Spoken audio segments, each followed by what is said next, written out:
Ladies and gentlemen, my next guest's last book, Farewell, My Subaru, was an international bestseller. His new book, Too High to Fail, Cannabis and the New Green Economic Revolution, is sure to start a lot of conversation. Please welcome Doug Fine.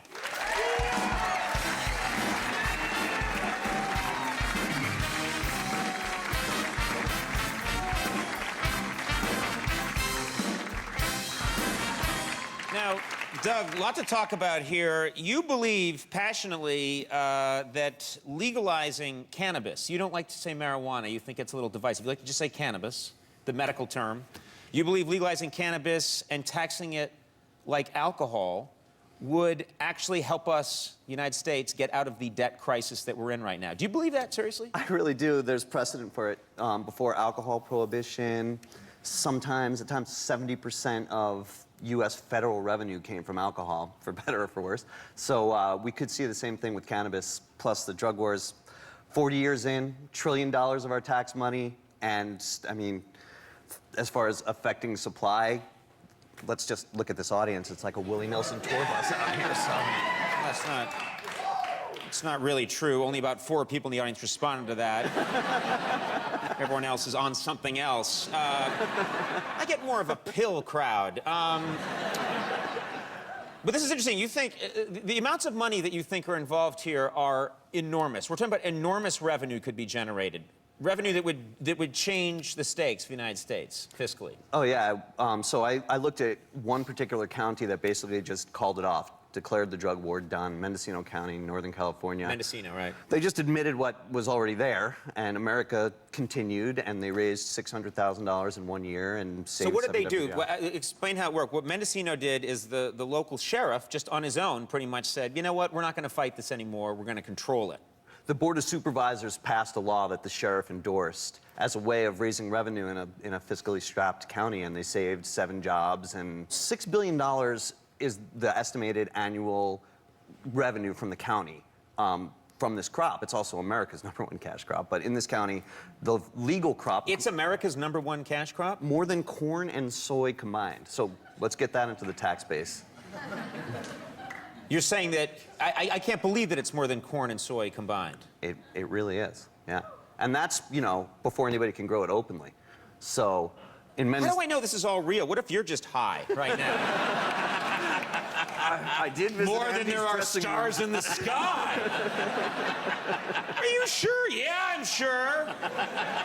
No, there's no place to get it in L.A. anymore, right? Exactly, that's over. Well, let's talk about this. I've always assumed, and I'm a bit of a square, I'll admit that, but I've always assumed that drug cartels, gangs, that pot, that it was more about cocaine, that's where the real revenue was from. You say that legalizing marijuana would vastly affect the cartels and the gangs. Yeah, some of the estimates put as high as 70% of cartel revenues are coming from cannabis.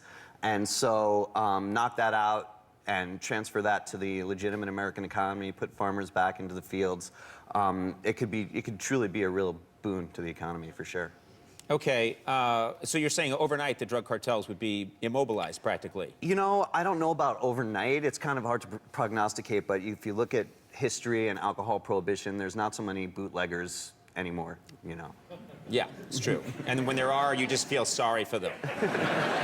Shh, we're gonna have some whiskey. I was surprised. Underground, come join me. This is not a right-wing, left-wing issue. There are a lot of people who hear about this might assume that, well, you know, conservatives, Republicans must be against this, or Democrats must be for it, that it would divide along those lines. You're saying it does not really divide along those lines. That's probably been the most surprising thing is, you know, I live in the heartland. I've got a ranch in New Mexico, and I'm running into grannies in cowboy hats in the market and tell them what my book's about, and I just progressively am getting less and less sort of, you know, apologetic about it. You know, you tell people, you know, makes sense for America economically to end this drug war, and everybody that I run into is into it. And we've got Pat Robertson speaking out against the drug war now, too. So evangelicals are coming on board. So evangelicals are saying legalize cannabis? Big time, yeah. Okay. That's very... well, it seems like it's all changing. My question is, then, where is the opposition coming from, who are the lobbyists that are saying, no, this hurts our business? Because clearly there must be big money on the other side. And intuitively, I don't know right away who that would be.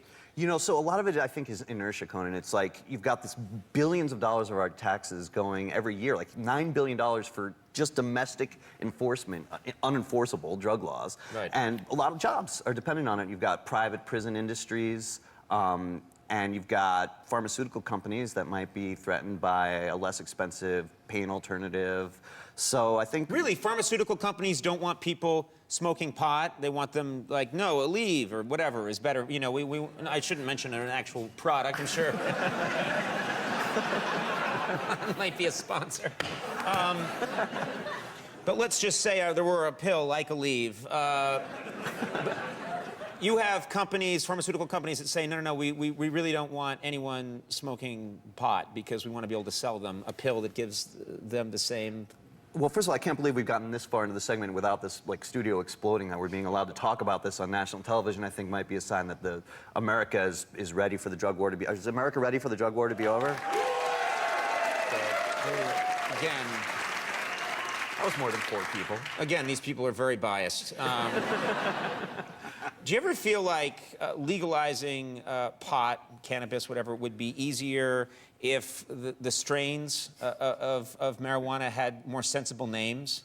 Do you know what I mean? I really do think like there's stuff like, you know, blueberry yum yum, you know, and, you know, strange cloud Bob, you know, and you think, well, that's maybe making it too comical. Do you know what I'm saying? Should we come up with more serious names for kinds and strains of marijuana? I agree with you 100% because I actually, in researching this book, I did see a lot of people that were genuinely helped. I mean, lives extended, cancer patients that got their appetite back. And so it demands a little bit of a maturation of the industry, you know, people that, you know, need to pull up their pants over their butts and straighten their hats out and make the presentation to the American Medical Association. It's going to be like a difficult case to say that this tumor-reducing sativa indica blend comes from a Satan's parent, you know, blended with a green crack, you know, mother. That's got to change. You're out of here, man. Thanks for having me. Hey, you're welcome. Now sit that way. I want an immediate urine test from you. I'm just the Hell, do you messenger. think you're just the messenger, man? They don't call it the green room for nothing. I'm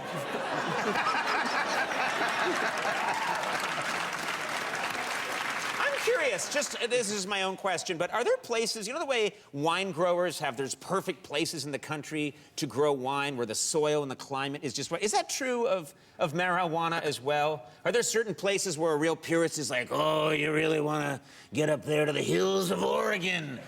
And the mist comes in, and it's just the perfect place? Well, I think there is some truth that humans have actually been using this plant for thousands of years. And so it's evolved and adapted to work in a lot of climates. But what was so nice about the Emerald Triangle, as they call it up there in Northern California, for cannabis was really the cultural climate as much as anything else, where people they want to brand it like Napa did with wine. They want to have, what do they call it, like wake and bake bed and breakfasts, you know, something like that, where people can come in and... So it's the same idea of like you go from different vineyard to vineyard. You go from different farm to farm, and you try what they have there, and then you have a little cheese. A little cheese, yeah. A lot of cheese, yeah. Dorito, Yeah. you know. Our artisanal Dorito. An artisanal burrito for you. Yeah, that's good. And then you're driven by a responsible hippie to the next. Cheech or Chong takes you to the next location. I mean, would you sign up for that? You know, I'm not the right guy to ask, you know. I'm too uptight and kooky. But yeah, I definitely would. I'd be there myself. I'd want to try it, you know. I'm a believer in trying things. Sure. Andy, you'd come with me. We'd get...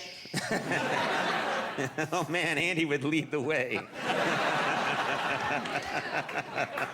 We're going to bring the Reverend Balls with us.